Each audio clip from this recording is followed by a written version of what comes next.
Hello everyone, and thank you for joining us for this morning's IFSEC webinar. I hope everyone is keeping safe and well at this time, and I'm James Moore, editor of IFSEC Global, and I'll be your host today. This is part of our IFSEC Digital Week program taking place this week, and is the first of two webinars today. We had two fantastic sessions yesterday, as we heard from expert speakers discussing the state of security and surveillance in the UK, as well as the current challenges of protecting critical national infrastructure. If you missed them, not to worry. All this week's sessions will soon be available on demand for you to listen to at your leisure. You can also follow all the latest by searching the hashtag IFSECDigital on social media.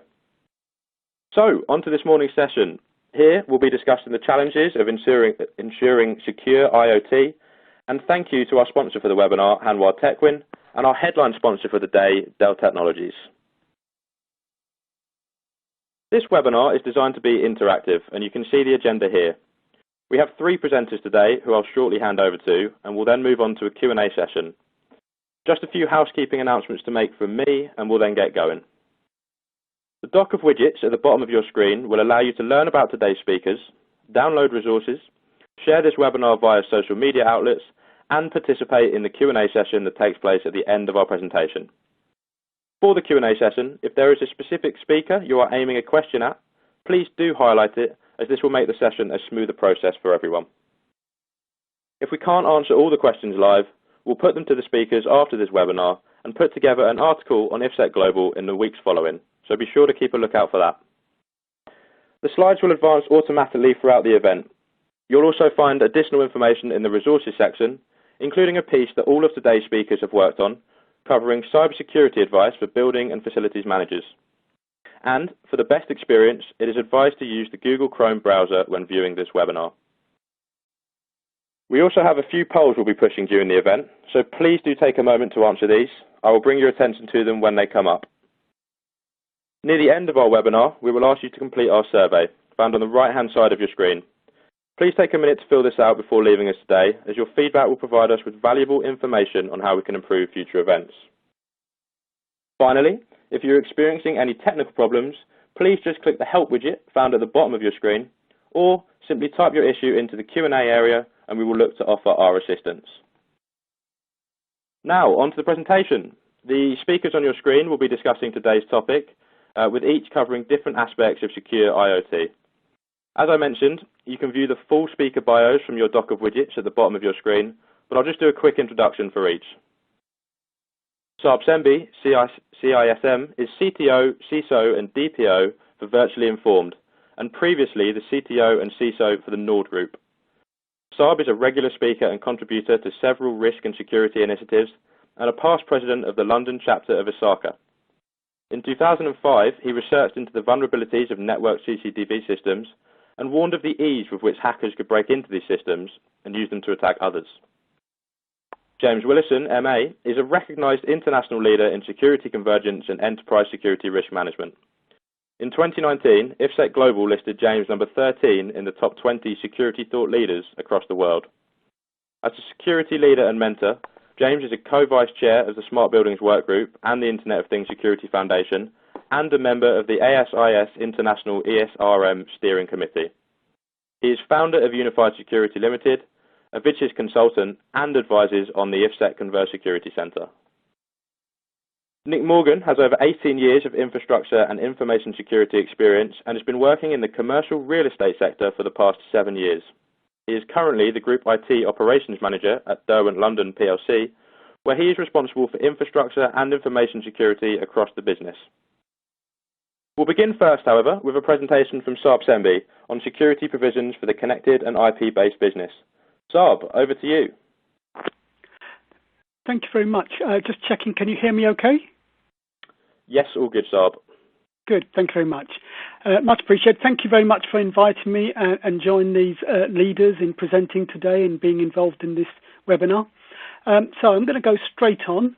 And it's interesting how we evolved to where we are from a time when things were simpler. And when I researched, as you mentioned in my bio earlier, into the vulnerabilities of network CCTV systems, I was looking only at that time at network devices, and there weren't hundreds of them available at that time compared to the number that are available now. And in those simpler times, it was closed circuit, and many of the technologies that we have today used to work on a similar basis, and they didn't work on a network.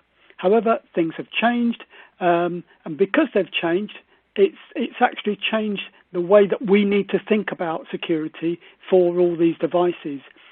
Manufacturers did sort of move towards IP networks because of the functionality that was available to the devices using these technologies. And the other advantage was that putting them onto the IP network and using similar technologies does make it far easier to integrate things far more effectively. So there were definite advantages to this. And I know often I speak in generalization, so please do forgive me as I'm talking, because I don't mean every manufacturer is not good at security. The unfortunate thing is we often hear about whether it's one group or another group. It's usually the generalization from what we see in the press. There are a lot of good manufacturers out there who've been doing some really good work, not just now, but from the early days. And I don't mean to ignore them. I'm focusing on the issues that we read about in the press mainly. So if I do sound as if I'm making sweeping generalizations, I apologize to all those good vendors who are and have been doing a lot of good work. We do work with quite a few of them. Okay, so moving on then. So this is when things were simpler. IP changed everything. Yep, it definitely did.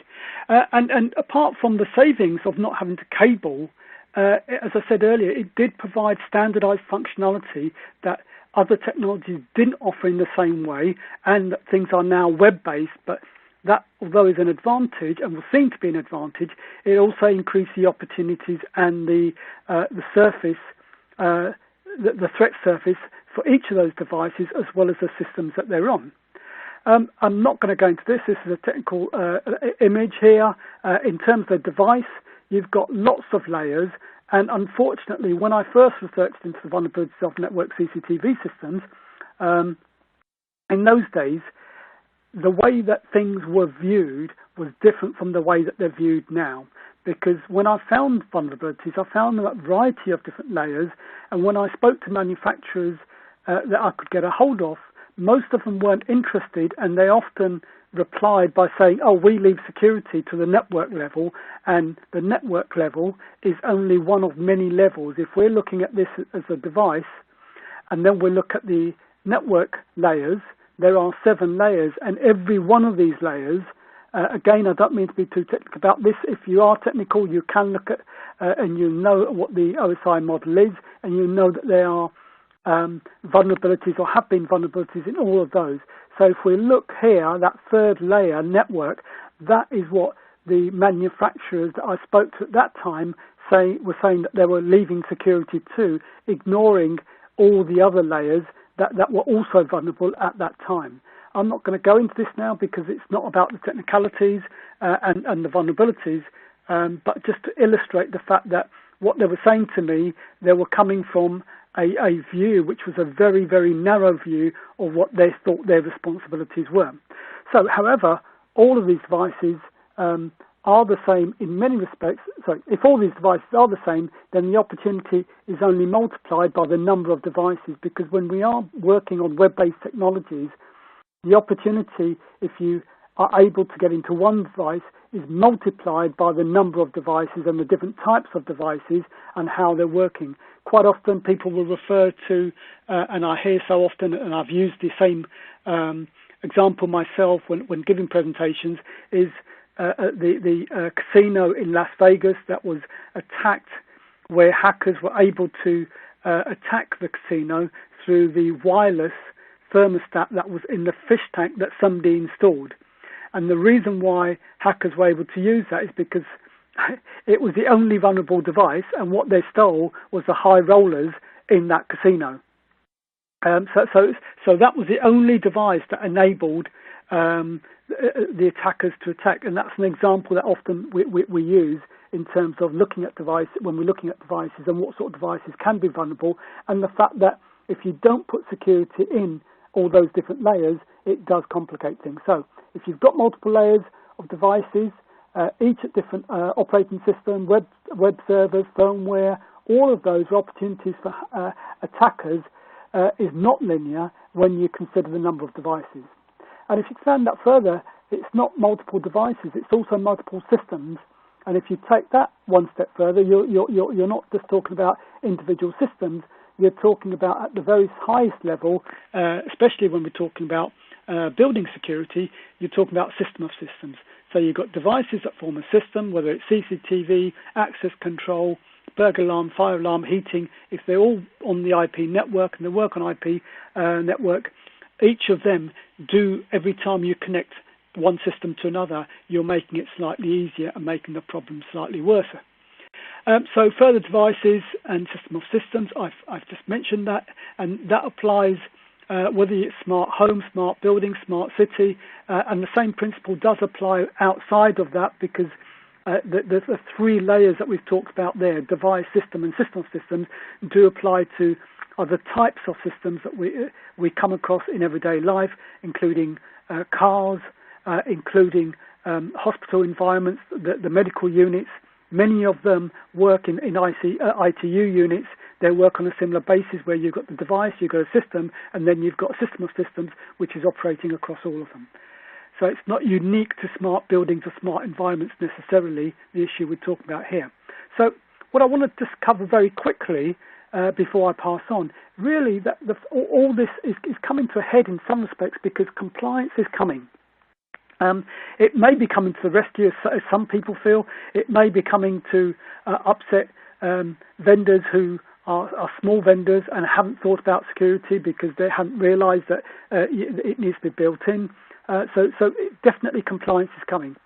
Small, large vendors may not understand what is required, but many of the longer-standing ones do, and they have been working on that. So the journey will be a long one if we're looking at smaller vendors, and they will have to start to implement this over a period of time, starting with the most important issues first. And those important issues have been agreed in the EU and the UK. Originally, it was a code of practice, which then became a standard, and from that standard, those 13 requirements at that point for consumer IoT devices, 3 of the top items were then agreed to be in legislation in the UK and in Europe, and that's what I'm going to cover next. So it was brought to a head, and we've got the 3. So in terms of consumer legislation, a couple of very quick questions. Why is it only consumer devices were looked at? It's because the assumption was that the public knows less about security than businesses do. So those business buyers buying IoT devices, theoretically, because they may have IT or security teams, they should know better. Consumers won't have that knowledge and won't necessarily know that they need to be doing things. So that's part of the reason. Why only the top 3 requirements? Part of the reason was that the government and the EU decided that we should be taking baby steps and making them available for manufacturers, because expecting them to meet all 13 requirements would be a big step for many and might put some of the smaller suppliers out of business.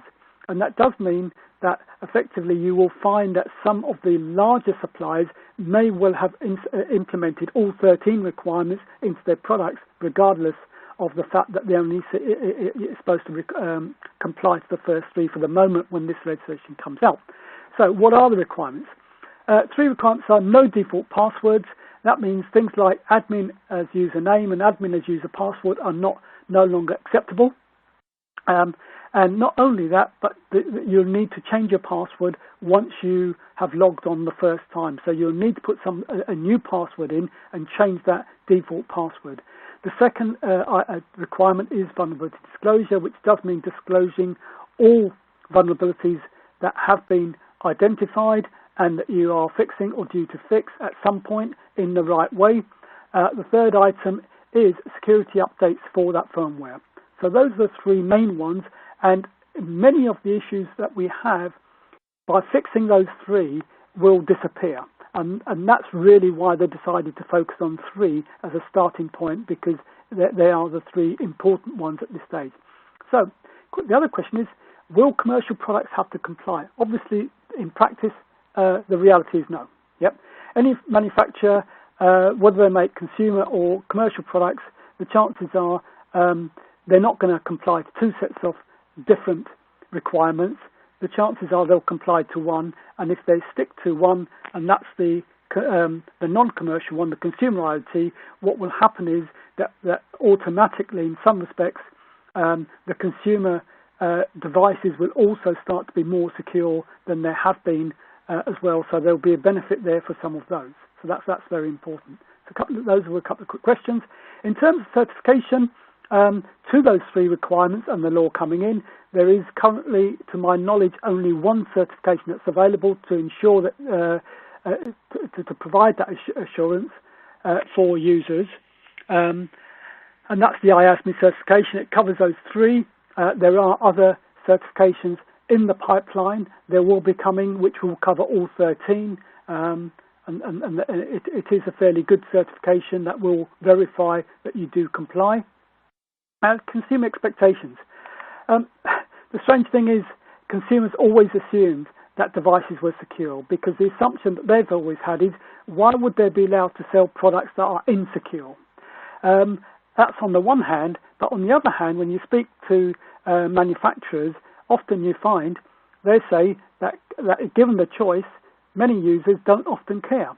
What they're looking for is the cheapest product with the most functionality, and sometimes you can see that in the market where those with the most security aren't necessarily the best-selling products. It's the one with the greatest functionality.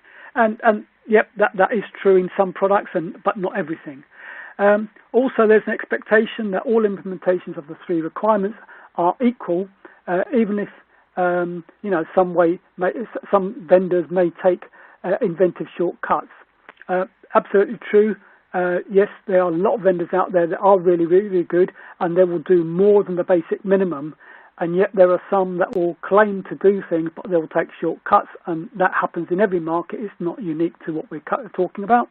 Early adopters often do seem to be the losers, because they've invested in trying to comply, but they may not gain the benefits from the lack of knowledge by users in terms of the fact that these products have had more security built in, and the expectation that the device is actually more secure than it really is. And sales and marketing will make it easier to choose in some respects, and I'll say, as you see my slide, it won't. And part of that is because often, and there are vendors out there who are unscrupulous, who will build in security a lot later than actually claimed. And there are a couple of examples right now. I don't wish to quote anyone or mention anyone, but they are in the market, and you will see them, and the press are really good at picking many of those out where they can. So the reality, so although there's many responsible manufacturers, it will be a minority that we will hear from the most. They didn't play fair, and they're the ones that we'll hear about. Then there'll be those who implement good security, and they'll charge for it. Some will make great marketing claims. The truth is that they may well stretch the reality. Some will attempt to sue when they get caught out or questioned. This has happened in the past as well. And in the short term, they'll all do things slightly differently. In the medium to long term, what we'll probably see are some really, really good standard implementations. There'll be a standard way of doing things, and the chances are there may well even be, in the long term, chips that you can put in, and it's the standard way of dealing with those three requirements in terms of default passwords, and there's the other 13 requirements. All you do is you put in a couple of libraries or chips, whatever it might be, but there will be a standard way of dealing with things. So that's the medium to long term. In terms of purchasing considerations, is security embedded into the organization? How long has it been embedded? How far is it embedded? You know, these are questions that organizations need to ask themselves when they are considering buying anything for their smart building, or manufacturers indeed, when they're trying to work on those 3 or 13 requirements. Does the vendor go beyond the basic requirements at the same price? What are the security or privacy requirements are met? So really, on the buy side, you need to be considering what evidence is there that the manufacturer is going beyond the basic minimum. And if you buy on that basis, the chances are you can't go wrong. You will get the sort of products that you're paying for in most cases. Finally, in closing, before I hand back, there will be a tsunami of attacks. I believe that will be coming into our lives unless manufacturers take the initiative to implement not just the basic controls, but definitely good security controls. And as consumers, we need to select, make sure that if we select insecure products, that we have the we implement the additional controls to make sure that everything is secure within the environment that we're securing it. And I know that I've worked in organisations where we purchase something knowing it's insecure, but we know what the insecurities are beforehand, and we know what controls we need to put into place to make sure that those vulnerabilities within that device, system or whatever don't impact the organisation in a great way. Also, as customers, we need to make sure that we're discerning in terms of depth of controls that we choose and what sort of functionality that's on offer, and the bar that we try and raise for manufacturers.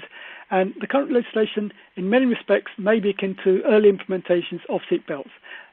Is my view in that security will begin to get baked in, and it will save lives.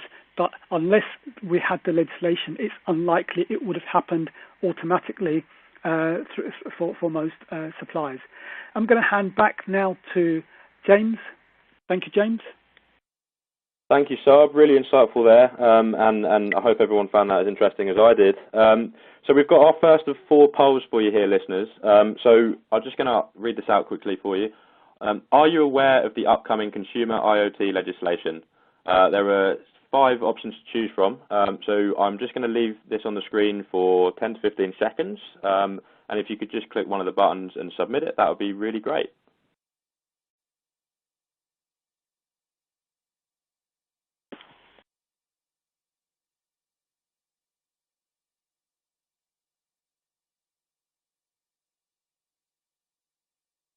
Right, I will move on now. Hopefully everybody's had time to answer that one.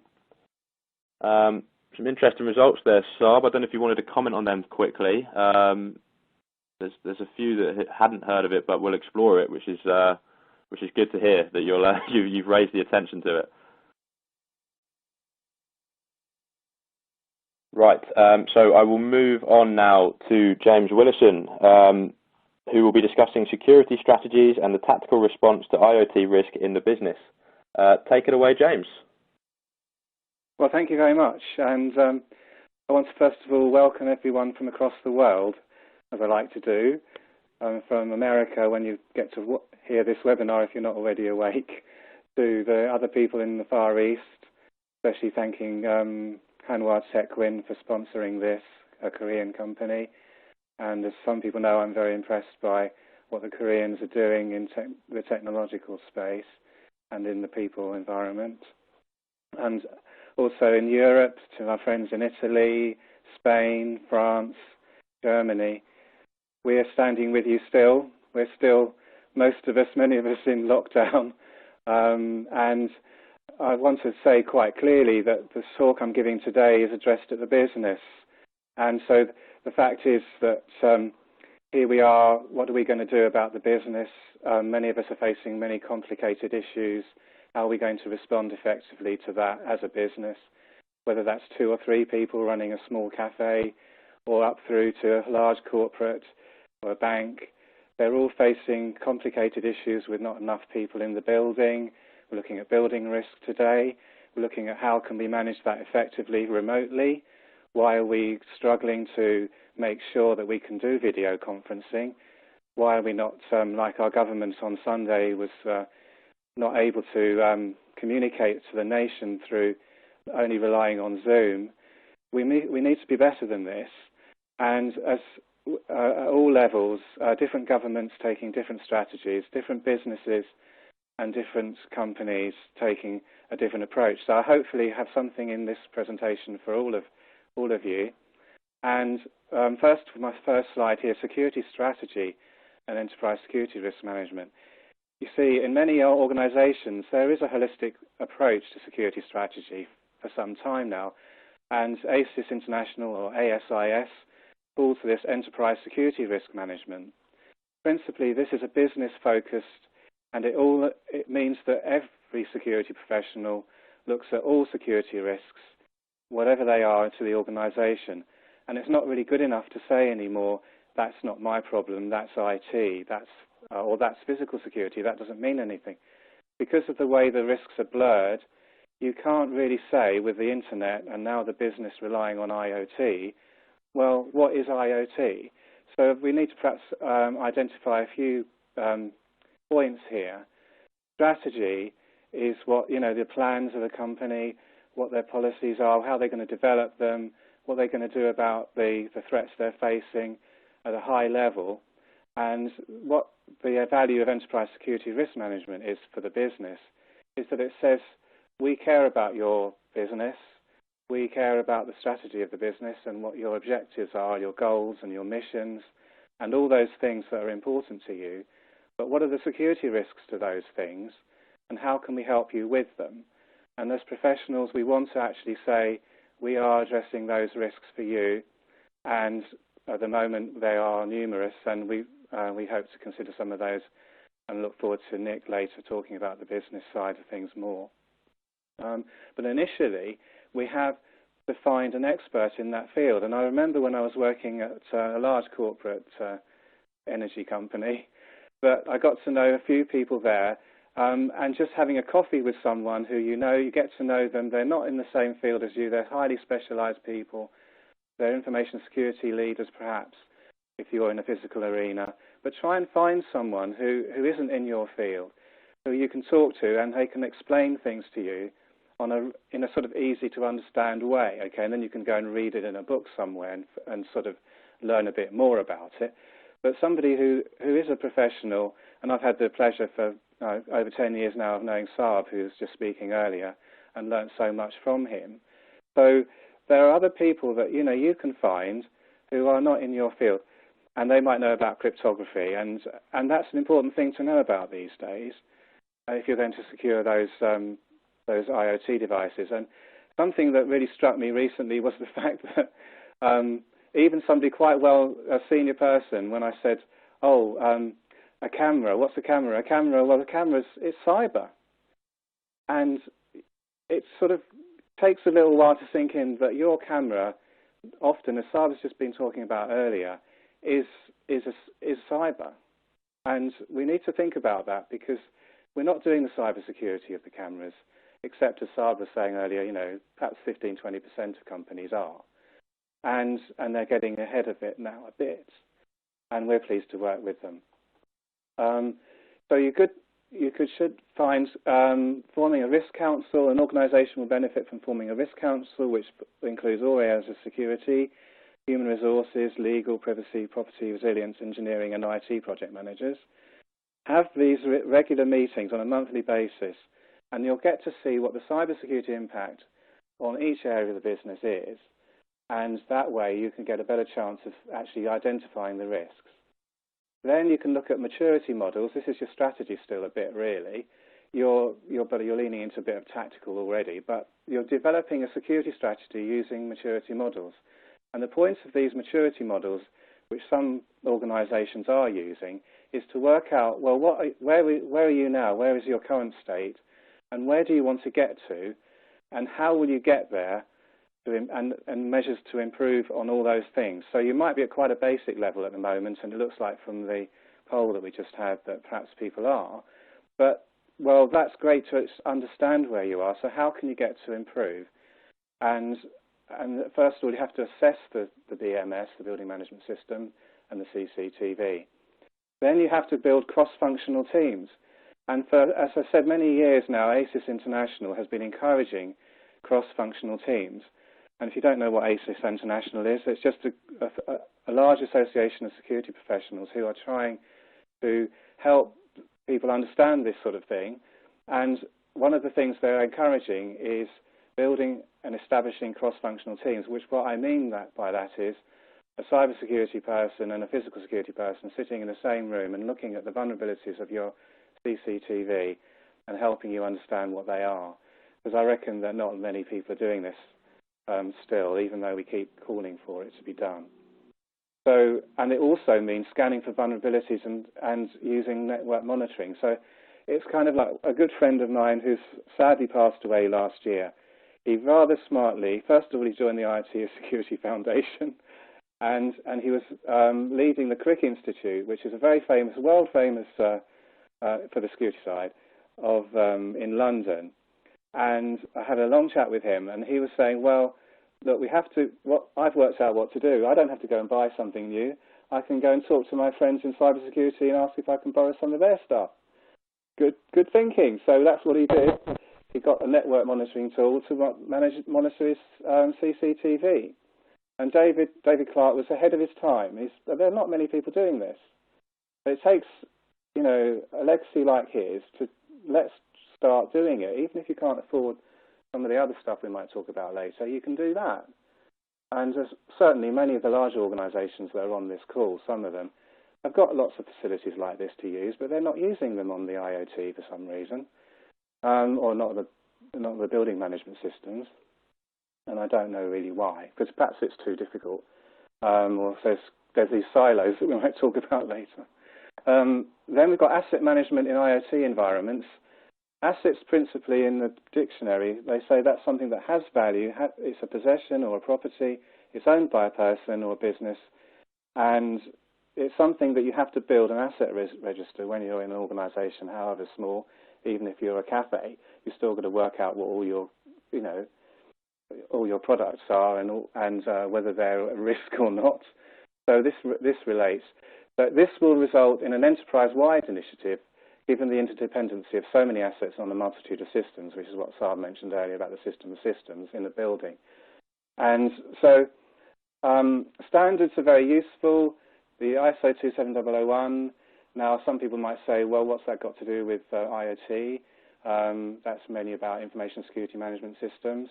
Well, fine, but there are principles there that could help you, such as determining the competence of a person doing work under its control that affects its information security performance.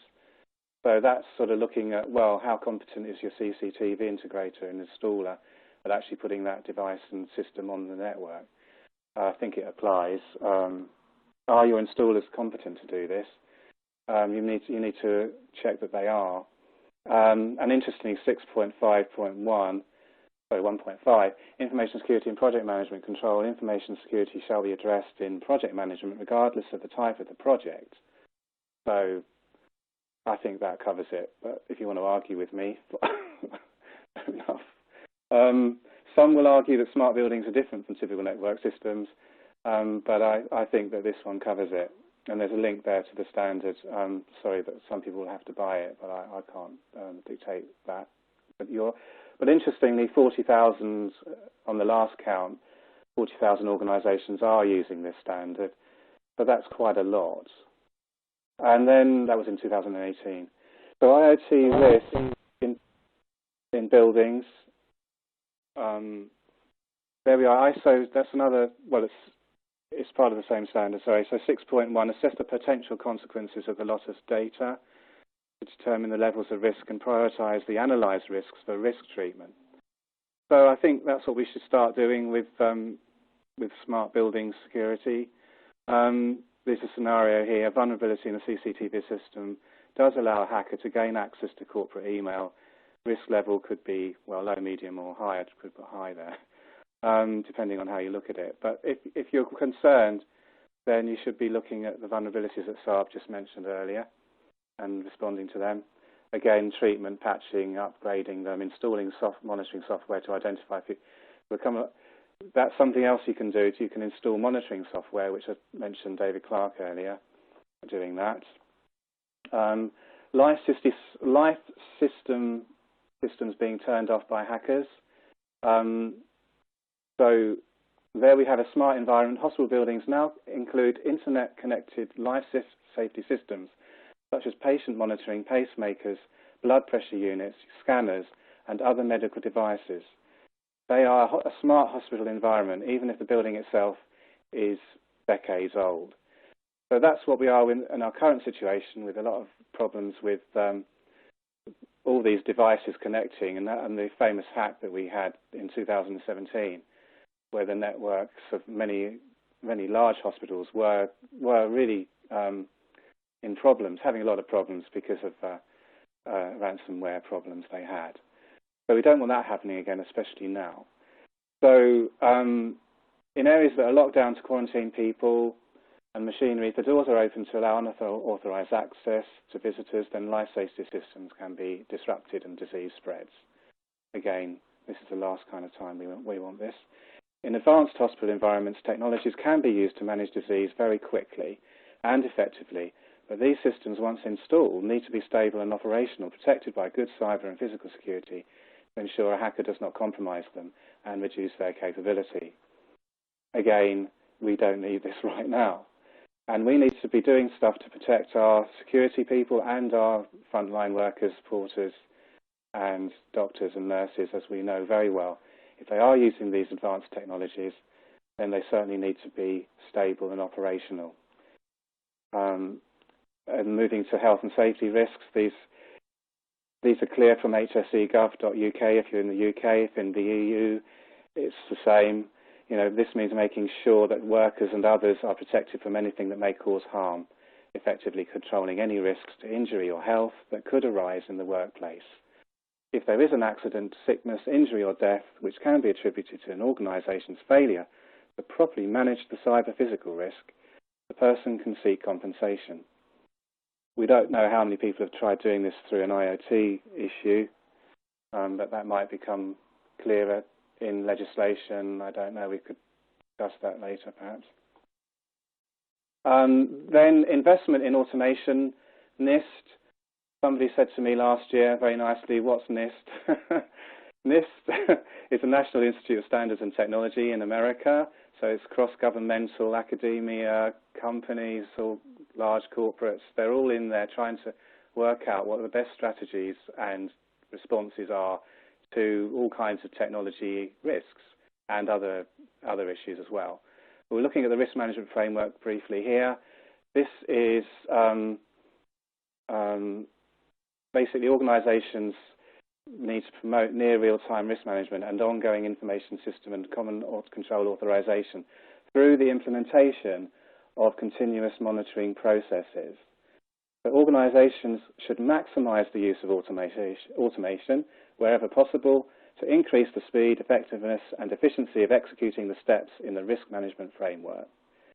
So automation is really useful, and of course lots of people have got some physical security automation, and thank you for that. But are we going far enough? And James, if I could just ask you, how are we doing for time? Yeah, you're fine, James. Carry on. How many minutes do you think more? We've got plenty of time, so don't worry too much. Okay, I'm concerned. Carry on.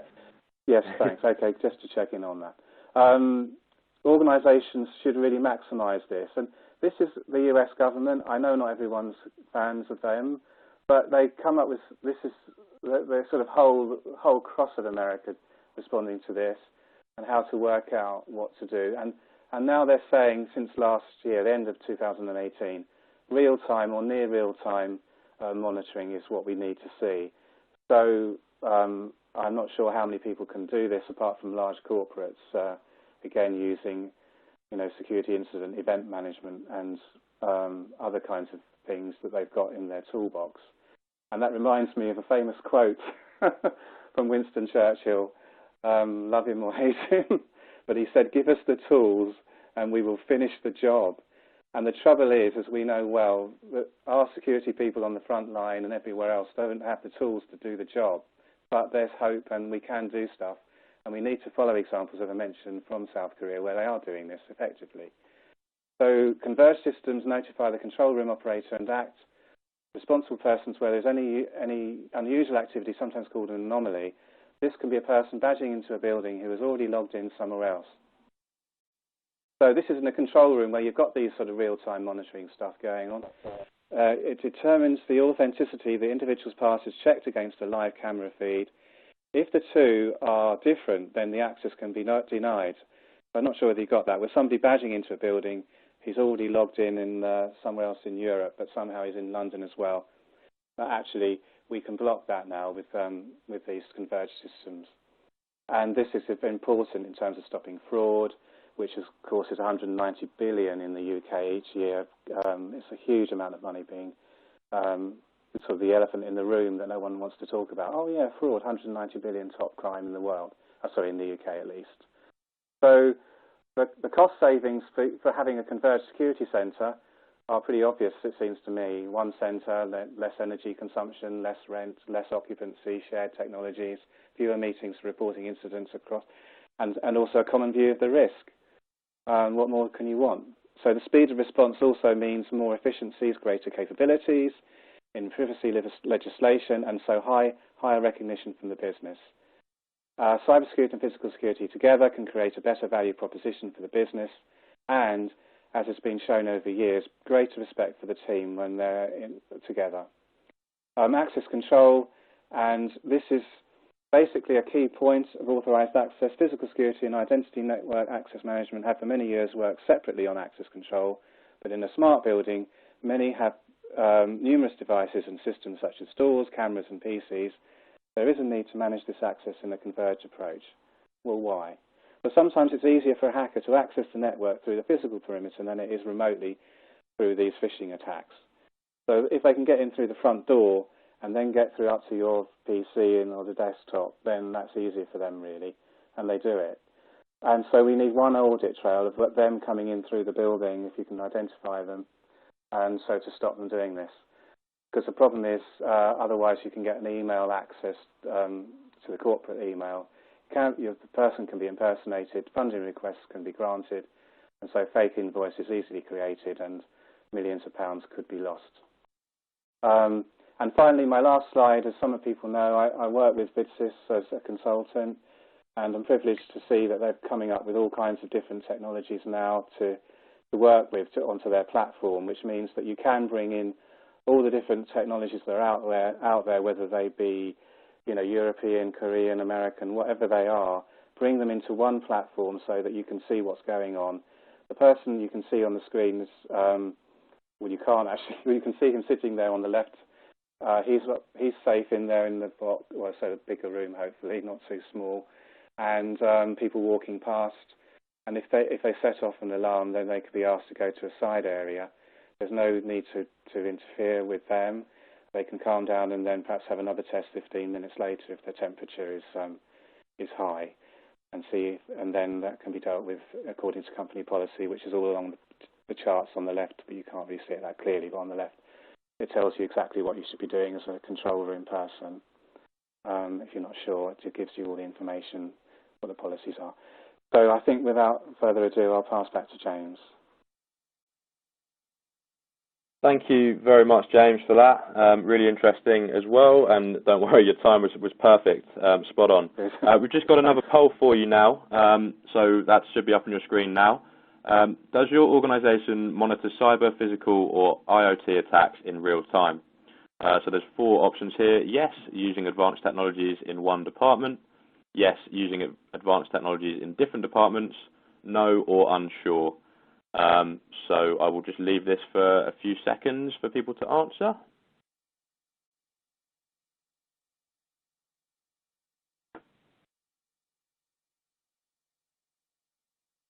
Right, and I'll just have a look at the answers.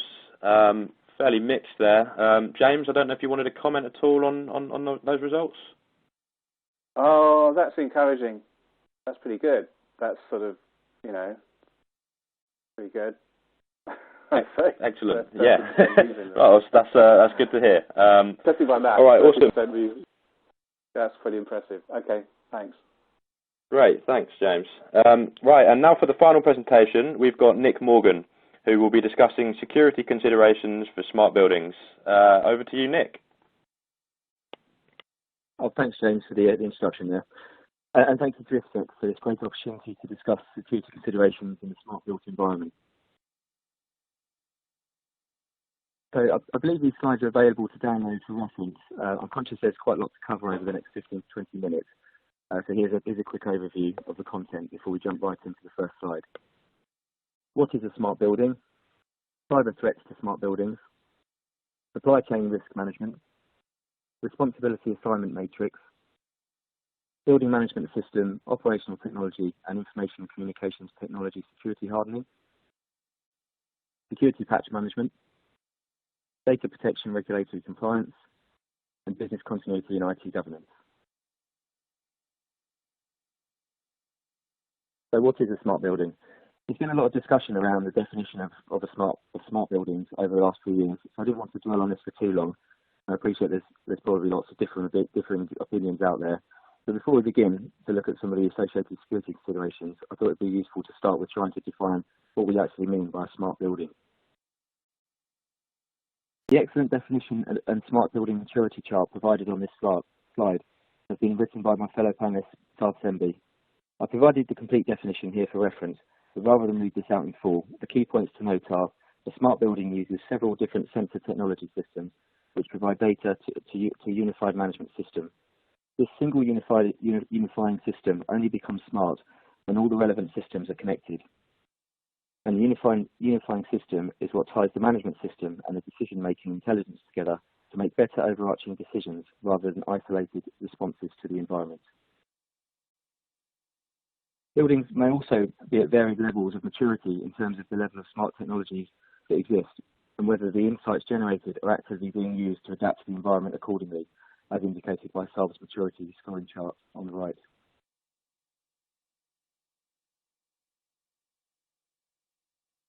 Cyber threats to smart buildings.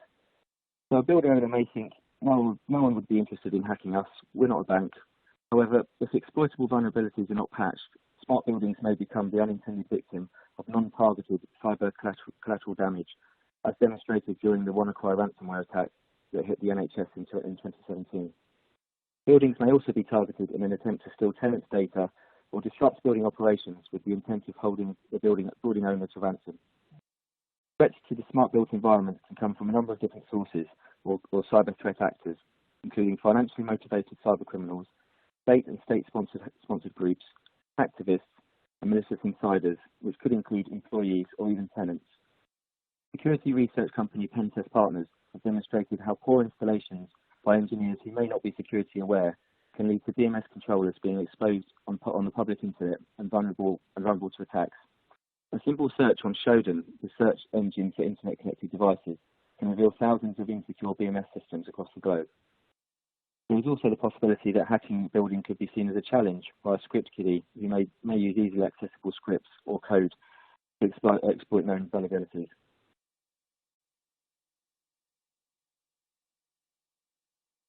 Smart building threat landscape. The core infrastructure and network architecture required to support smart buildings is becoming more complex, requiring specialist technical skills to ensure the confidentiality, integrity and availability of data and systems is maintained across all elements of the single unifying system. The attack surface is also broadening, with an increased number of systems and devices being accessed and managed remotely over the internet, through the increased adoption of IoT, as well as internet-enabled industrial control systems and operational technology such as BMS, CCTV or access control. The increased use of IoT and IP-based control systems in technology-rich, highly connected buildings requires all stakeholders in a building supply chain to collaboratively focus on cybersecurity risk mitigation. Building owners may also need to apply enterprise-grade security controls to the entire smart built environment, ensure network and systems are secure by design and continue to remain secure throughout the building's life cycle. So I think the key message here is that building owners can't rely on security through obscurity and assume that all systems have been designed, implemented and integrated with security in mind.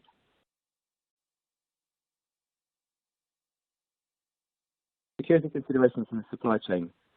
Maintaining the confidentiality, integrity and availability of a smart building's data and systems requires commitment from a number of key stakeholders, namely building owners or customers, network and system designers or technical architects, procurement, original equipment manufacturers or OEMs, systems integrators and installers, support and maintenance service providers, facilities and property management teams, building managers who are typically based on site, and supporting services such as a building owner's IT or information security teams, as well as legal and compliance teams.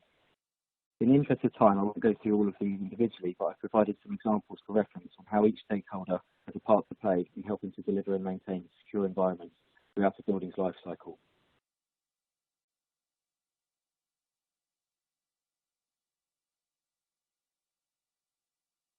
Supply chain risk management.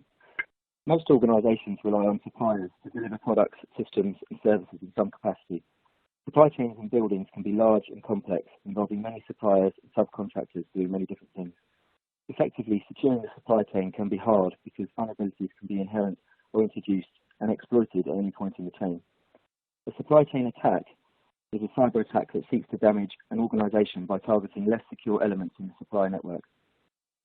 In order to mitigate the risk of this type of attack, it is important for building owners to understand the security posture of all suppliers, subcontractors, service providers in a building's digital supply chain, through due diligence questionnaires and supplier risk assessments, particularly on those with privileged access to network or systems. The NCSC has published a series of 12 principles that can be applied to help businesses establish effective control and oversight of their supply chain. Implementing these recommendations may take time, but the investment will pay dividends by improving overall resilience, reducing the number of business disruptions suffered, and the potential damage caused by a supply chain attack. It will also help demonstrate compliance with Article 32 of the GDPR if the supplier processes data which may be considered personally identifiable, such as CCTV footage or access control data. Responsibility assignment matrix. Smart buildings require a new collaborative approach based on shared information models to ensure systems are secure by design and the confidentiality, integrity and availability of data and systems is maintained. However, this can introduce several new inherent risks, in particular the need to address cybersecurity risk in the implementation of any collaborative processes and systems. Clearly defining responsibility for ongoing security, including patching, the ICT network, IoT and operational technology systems, can help remove any ambiguity and ensure security responsibilities are included in any RFPs and contracts. So each building owner will operate differently, so there's no one-size-fits-all here. I provided an example of what a responsibility assignment matrix could look like on the slide.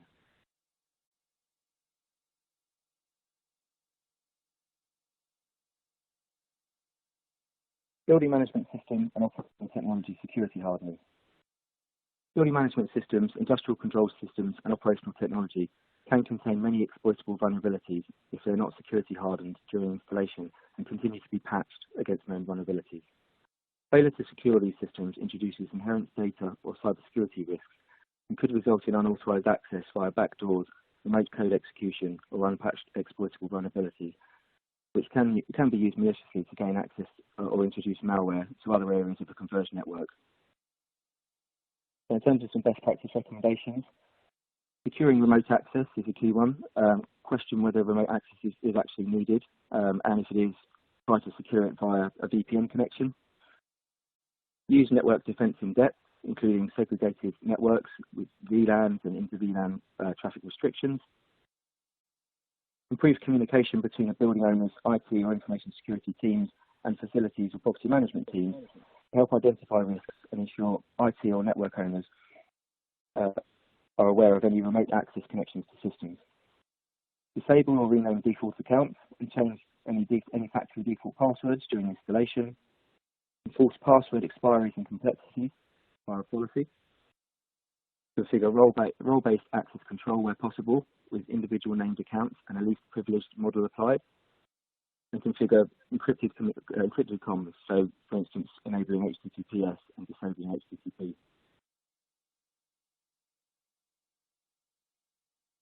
Security patch management.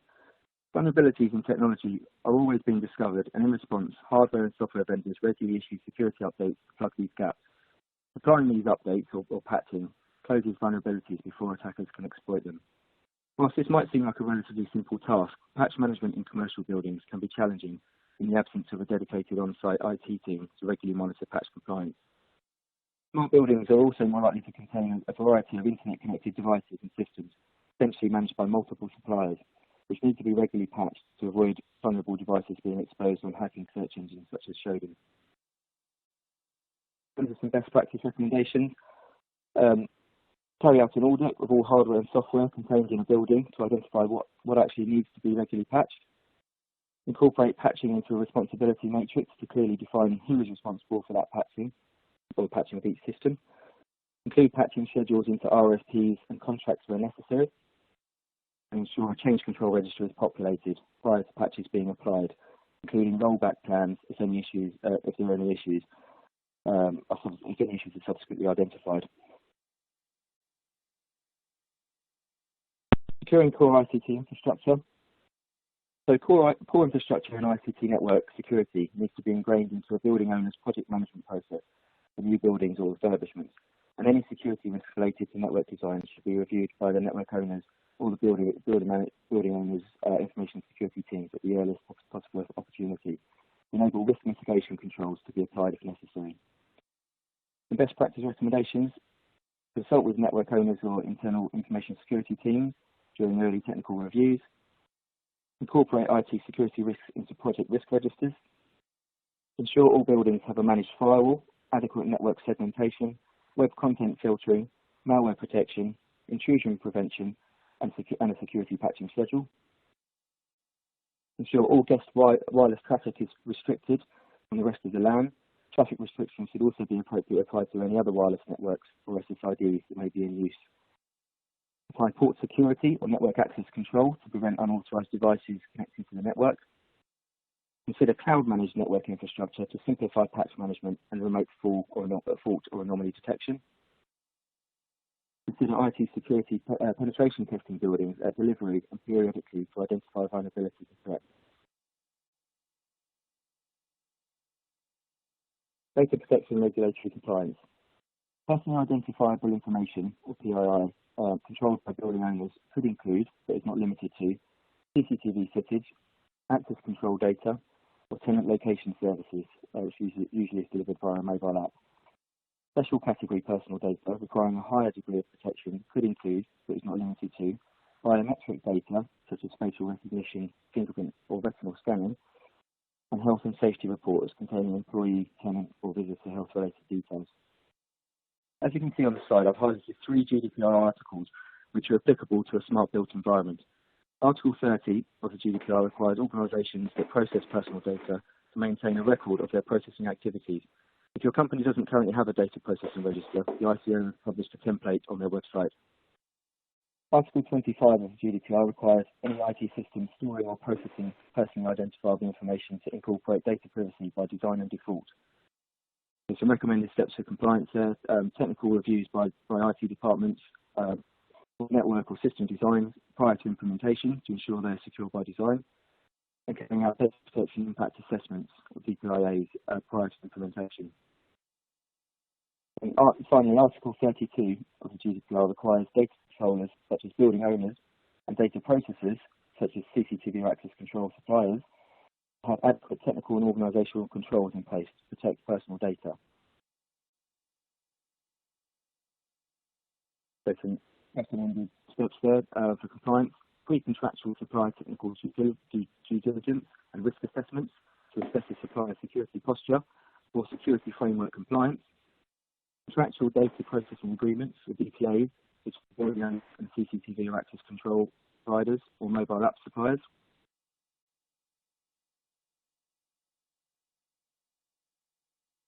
Moving on to business continuity and IT governance. Primary goals of IT governance are to ensure that investments in IT generate business value and to mitigate the inherent risks that are associated with digital systems. Business continuity planning is the process of creating a documented system of prevention and recovery to deal with potential threats to a company. In addition to prevention, the goal is to enable ongoing operations before and during execution of disaster recovery. Applying both IT governance and business continuity planning to smart buildings ensures information security risks are managed efficiently and recovery times are reduced in the event of a cyber attack or environmental disaster. The best practice recommendations here would be to introduce formal change management with an approval process for any changes made to IT systems for auditing and rollback purposes. Take off-site backups of all servers and any business critical technical or operational documentation.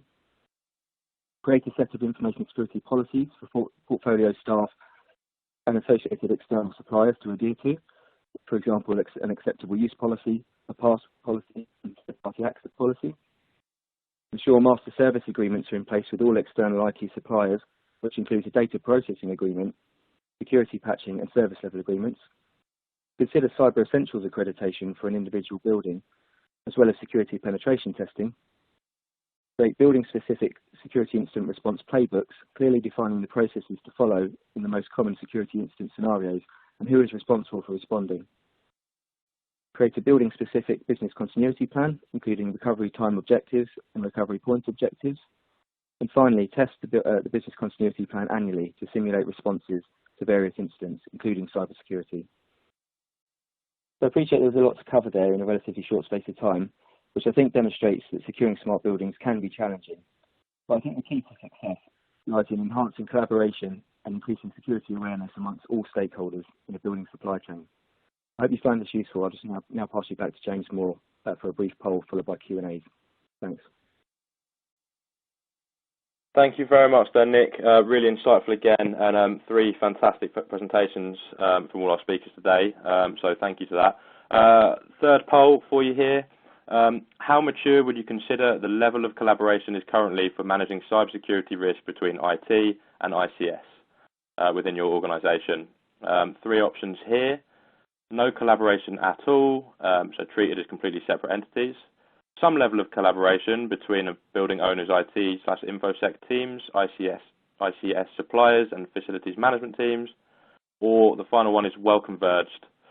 So I'll just leave it 5 or 10 seconds again for you guys.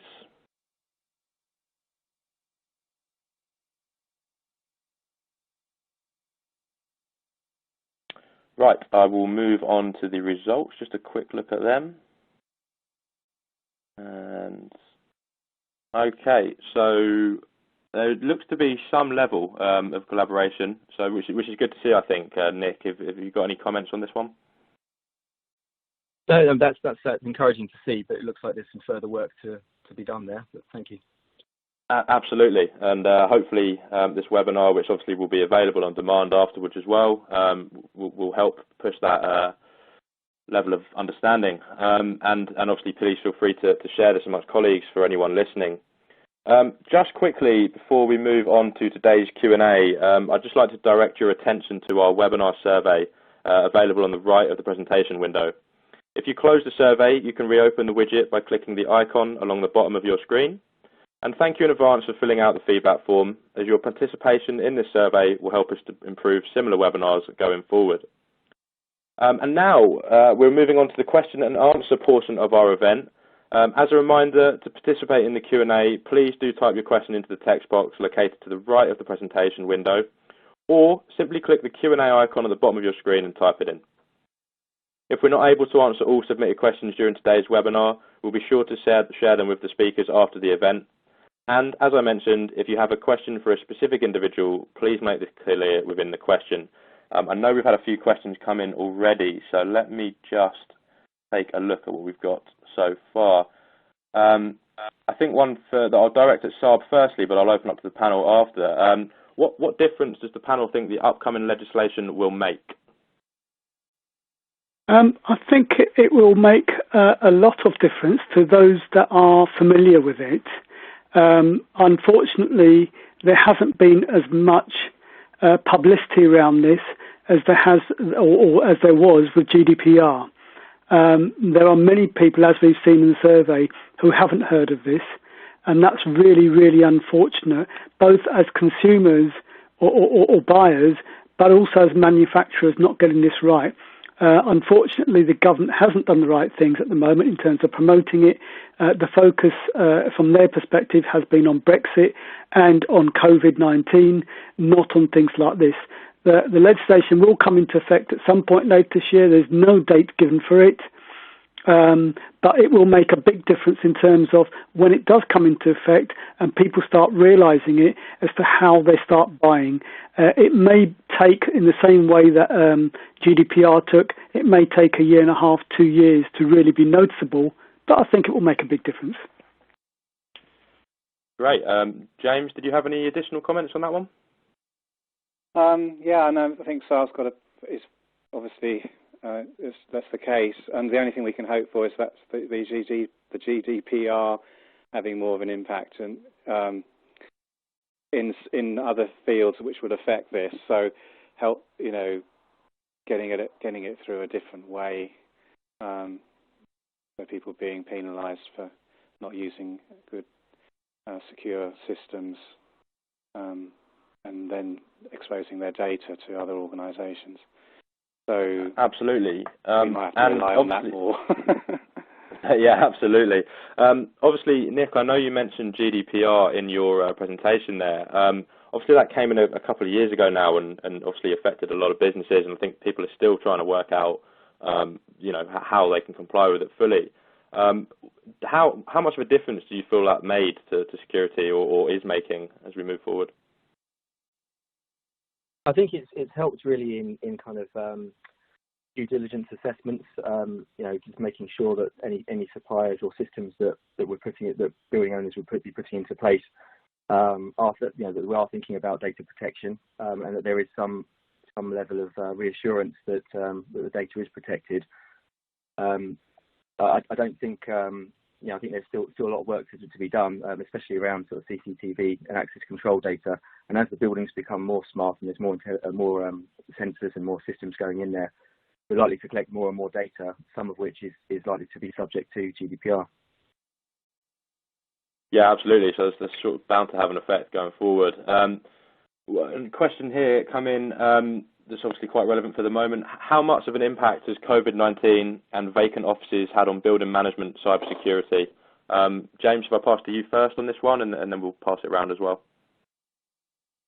Yes, I mean, I think it's a huge impact. I think for my feeling about this is that we've kind of failed our frontlines people by not providing them good enough technology to monitor what's going on in real time. There are technologies there, we're not using them, and so many security professionals trying to, control crowds or whatever they're trying to do in their job, they don't have the best solutions available, either because we haven't invested in them over the years as a government in the UK, whereas South Korea, I keep mentioning, has, so they can identify very fast. But we failed our people, so we need to get on board. And I was thinking the other day about when you have an earthquake, you get experts from all other countries coming to help you. You're not proud, but in here, we don't have enough experts coming in who could help us, even if it's a video conference. They can't come directly to actually explain how you could do it better and listen to them, it seems to me, or not certainly. They might do, but they don't apply that stuff. Sure. Saab, any additional comments on that? Hi, sorry, can you repeat the question? I'm trying to make sure I've got it right. Yeah, no problem. How much of an impact has COVID-19 and vacant offices had on building management cybersecurity? Yeah, I'm just trying to think of the right angle, and I think COVID-19 is going to impact buildings and the way that buildings are used in lots of different ways. If you think about it, at the moment, there are lots of buildings sitting empty. There are a few security guards that are watching over them. And if you look at the way that technology is supposed to help and create smart buildings, there's going to be many, many changes in the way that buildings are used. And if you look at the way, while we've been working from home, many of us, we're working from home right now, we've been video conferencing. And however, a lot of the people I've spoken to around video conferencing are finding there are some things that they prefer to do from home than they would in the office, and other things that they can't do through video conferencing, and they want to have meetings and bigger meetings. And all of the way these sorts of things will impact the way that organisations and businesses start to think about how they're using their space. So the technology will help with that, and I think what we're going to have to do is start looking at how to utilise them in completely different ways. At the moment, previously, the focus in terms of smart buildings has been around trying to get more efficient use out of them in terms of heating, lighting, air conditioning, all of those things. What wasn't answered was what to do and how you should look for under-occupancy. And that is a big area which wasn't considered but will need to be considered in the future. And it might well be that a lot of businesses start opening their offices for community use to make sure that the building is still used in good ways and different ways. So I think it's going to impact in many more ways than we think. But it's going to be as a result of how we've managed to do work or not do work while we've been under lockdown. Thank you. Yeah, no, really interesting points there. Kind of following on from that, actually, and I'll sort of point this to Nick firstly. There's a good question coming in here from Sean Balla, and they've asked, how has cybersecurity been impacted with so many people working from home? And Nick, do you want to comment on that at all? So it's an interesting question. There's been a lot of discussion around how cybersecurity in general has been impacted by COVID-19, and there's been clear examples of cyber criminals trying to exploit the situation, and whether it's for sort of financial gain or just there's a large increase in kind of phishing in general and fraud. And even enticing users into clicking on things that are COVID-19 related. So it might be purporting to be the World Health Organization or providing PPE equipment, those sorts of things. In terms of remote working, that also introduces some inherent risks when people accessing their sort of corporate networks from less secure home networks. And they're also shared with other people in their household. Patch management becomes slightly tricky, depending on how you manage your patches. But it may be more difficult to ensure that all the patches have been applied. I think that's a few things to think about there. Great. Really interesting, and it's certainly been a question that we've been asking on IFSEC Global. We've got a couple of articles actually about sort of data and security considerations for remote working for offices. So well worth having a look at some of them. Another question here from Warren Tilbrook from G4S. Will Brexit affect GDPR compliance in the UK? Will UK-based organisations potentially ignore EU regulations such as GDPR, and will this lead to a gap in compliance? James, do you want to take that one? Well, I think before the crisis we're currently in, it's fairly clear that the government has implemented their own Cybersecurity Act and Data Privacy Act, which we need to follow that, which is in line with the GDPR. So to say that we will change and not follow the EU, our Data Protection Act came out at the same time, so we have to follow that one. That's fair, isn't it, Sal?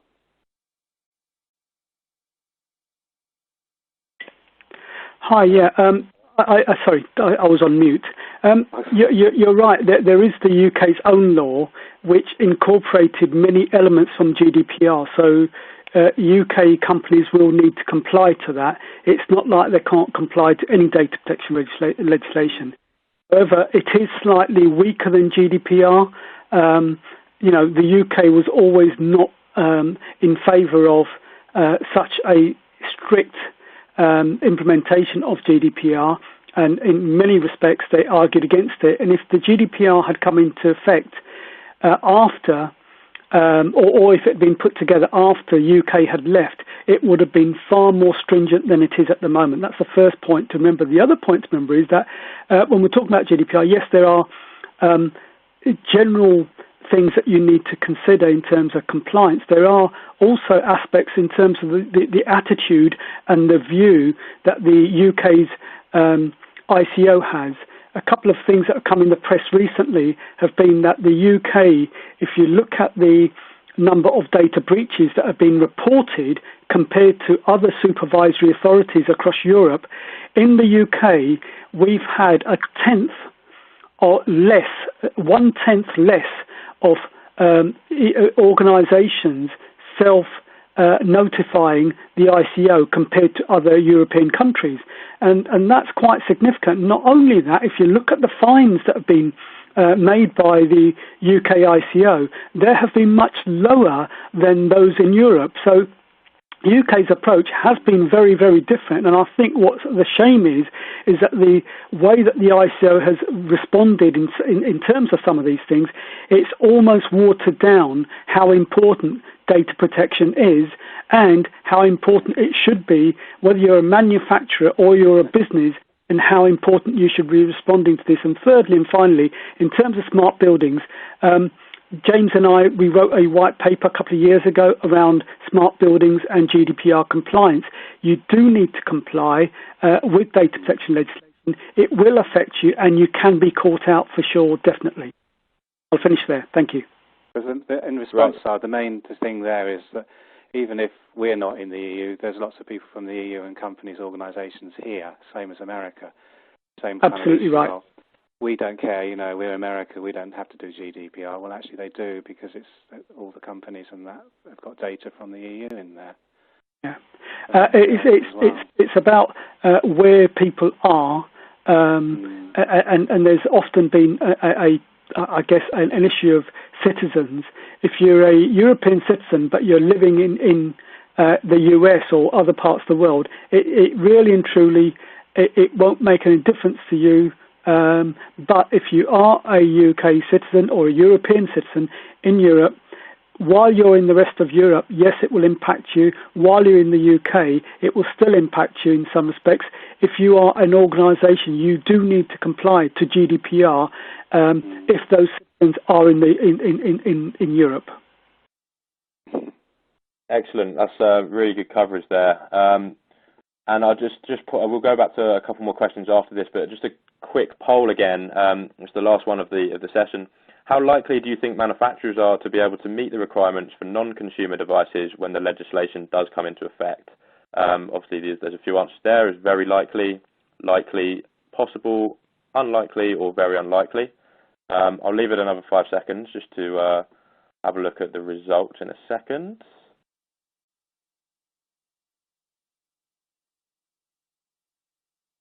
Okay, fairly mixed bag, although no for very likely. Saab, do you want to just comment on that quickly? And then I know there's a question that Nick would like to answer. So just a quick comment on that, Saab, and then we'll go back to the questions that come in. Yep, thanks for that. The very unlikely at 10%. That's significant, as is the 0% for very likely, the two extremes. And we've got just under half in the possible. That's good. We can come back to that and refer to it in some of the questions. Thank you. Great, thanks, Saab. And we're just get up the questions again.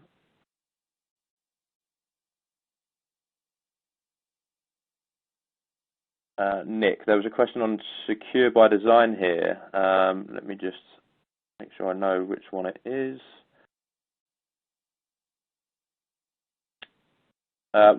Firstly, we'll just ask James quickly, how can organisations understand whether or not they are practicing enterprise security risk management? I know you mentioned it from your ASIS point of view. Yes. So I'll just let you answer this one and then we'll come on to you, Nick.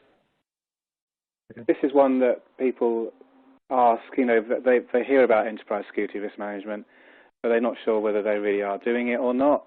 And it's been around a while. And I think one way is to sort of sit down and look at this maturity model which we've got for the ASIS members, but just to work out, well, what does it mean? And I said earlier that it meant looking at all security risks for the business from, and not just your own ones, and whether you're doing kind of collaboration and the different, are you doing cross-functional teaming and this sort of thing, and which we sort of from the survey said about 30% perhaps are. Maybe more than that. Looking at so this sort of collaborative, holistic approach to security is sometimes the same thing, and so having a maturity model means you could say I'm doing this on one level, but I could be improving it, and then be sort of carefully questioning what you're doing. Using that. Okay, great. Thanks, James. Nick, a question for you here on what steps can be taken to help ensure all IT and ICS systems contained in a smart building are more secure by design? I suppose this will require incorporating many of the areas discussed during the presentation, so including selecting products with embedded security where possible, collaboration between network or system designers and building owners or information security teams, facilities and property management teams, and installers and integrators.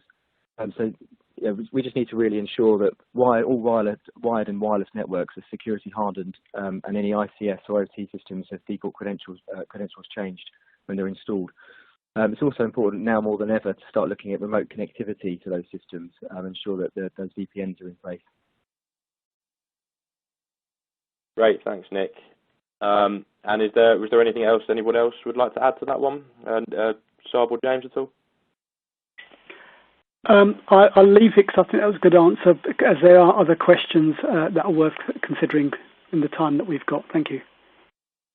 Okay, great. Let me move on. I know you mentioned this actually already, James, but what kind of real-time technologies already exist to monitor cyber-physical or IoT attacks on building systems? Yes, there are a real range of them, from the physical security cameras monitoring people's temperature, which is being currently, put out, through to systems where they can see, if there's a compromise on your network, the camera's been hacked, maybe the webcam or something's been hacked even, and that they can alert people quickly in real time. So these are usually network monitoring systems more that are real time, and these can be quite effective in identifying something, and then you can respond very quickly, as you need to do more now, because you need to be able to give that remote response as well, because there aren't people in your building to go and check it out either. And I met someone once in a very senior role in a large bank, and he said that if he had a network issue and an attack, he could send one of his physical security team to actually go to the office and say, what are you doing, type thing, and escort them off the boat. But if they're not there to do that, then that's been more difficult. So you've got to, Absolutely. And I think we've got time for one more question here. So there's just a question come in from Colm Flynn. So thank you for your question. Given the conflict between the US government and Chinese companies such as Huawei, should companies that may want to work with the US future-proof their infrastructure against a possible trade war by selecting smart tech equipment produced by non-Chinese manufacturers? Saab, do you want to take that one? Yeah, thank you. That's a really good question. My view on that is severalfold. First of all, I think every manufacturer that's producing anything needs to make sure that its products are secure and that their IP, their intellectual property, is secure, because one of the things that's happening right now across the world is that manufacturers are actually being attacked, and some of their intellectual property is being stolen. A lot of the accusations are towards Chinese companies, but it's not just theft of intellectual property that I think we should be worried about. It's actually interference of, people having malware inserted into their code, and there have been examples of that. So you need to protect yourself as a company, regardless of whether it's for a trade war. That's the first key point I would make. The second thing is, in terms of the current trade war, it's been coming for a long time between China and the US, and all it took was a particular president who has taken issue with China, and they've taken it a lot further. If we were to have another president, a different president, I'm not sure that the response that we've had at the moment would be the same. Most other presidents do think of trying to negotiate in a completely different way to the current one from the current US government. I think this is an unusual case. I'm not saying that we shouldn't be protecting ourselves. The trade war is a slightly different one. And if you look at it, there are several elements of this. One is the fact that America and the rest of the world has been putting their manufacturing in China because it has been so cheap for many manufacturers. And that's not going to change in the short term. So producing products in the US and other places if they've been produced in China before, is going to raise the price of those. So that's one of the key factors when in US companies like Apple trying to decide where they're going to manufacture. In terms of coming back to the future-proofing and future-proofing infrastructures, I'll go back to a point I made earlier. You have to do that anyway. It's not about trade wars you need to do it. Trade wars are usually unusual because most countries don't like them. The environment is very, very, very different. We're not likely to see trade wars like that again for a long time once the current incumbent president moves on or there is some minor change. I really don't think, even if Huawei changed, that much will change. It's to do with the president and his stance and the way he wants to deal and to be seen to be dealing with this sort of a crisis. I can go on in lots of different ways because there are lots of other factors that come into play, but I'll leave it there for the moment. Thank you. Brilliant. Can I just thanks add for that. one James, comment on I'm sorry, you can... is that we hear a lot about war, but not much about peace. And this is what we really need in this sort of situation, because 10 years ago, the head of the National Security Agency wrote a book on cyber war, which is very worthwhile reading. And I would recommend reading it, even if it is 10 years old, where he indicates that most of our products are made in China, and whether we like it or not, we have to obviously try and sort out the problems with the code, but we need to be more peaceful. And this was, but this, as Saab indicated, other presidents have got more ways of better diplomacy. And I realise, there's the whole thing about war and peace, and how do you defend yourself, and you've got to be careful, you've got to be strong and defensive, and not put yourself open to attack. I get all that, but then we have enough of that in our country about defence and attack, and not enough or much really about peace. So that's my comment. Absolutely, James, and I think that's a good point for everyone. That's all the time we have for questions today, unfortunately. But thank you so much to everyone who asked a question, everyone who joined us today for the webinar, and thank you especially to our speakers for sharing your expertise on this subject, Saab, James, and Nick. Thank you to everyone in the audience, as I say, for your attendance, and we hope you enjoyed the session as much as I did. And once again, thank you to the sponsor for this webinar, Hanwha TechWin, and our headline sponsor for the day, Dell Technologies. Within the next 24 hours, you should receive a personalised follow-up email with details and a link to today's presentation on demand. Please feel free to invite your colleagues who may not have been available to listen to the event, as they can still register to listen, even after this week. And be sure to head over to our Digital Week homepage, which you can find a link for in the resources section, which is full of product launches and exclusive white papers and webinars from businesses across the sector. You can also follow all the latest by searching the hashtag IFSEC Digital on social media. Also, from the Intelligent Building Europe page, which is available in the resources section, you'll find the link to sign up to this afternoon's webinar, where we'll be covering what's next for smart buildings and how we may have to rethink how we work as we assess the lasting impact of changes that COVID-19 will bring. Something that very much follows on, actually, from the Q&A discussion here. Tomorrow, we've got key speakers from the fire safety industry, while on Friday, we'll be hearing from the hot topics in the facilities management sector too. And just to add to this, IFSEC, FireX, and Skills for Security have come together to host a week of free security and fire protection training from the 22nd to the 25th of June. Leading professionals will host a session a day focused on a variety of key areas, so keep an eye out for this after Digital Week.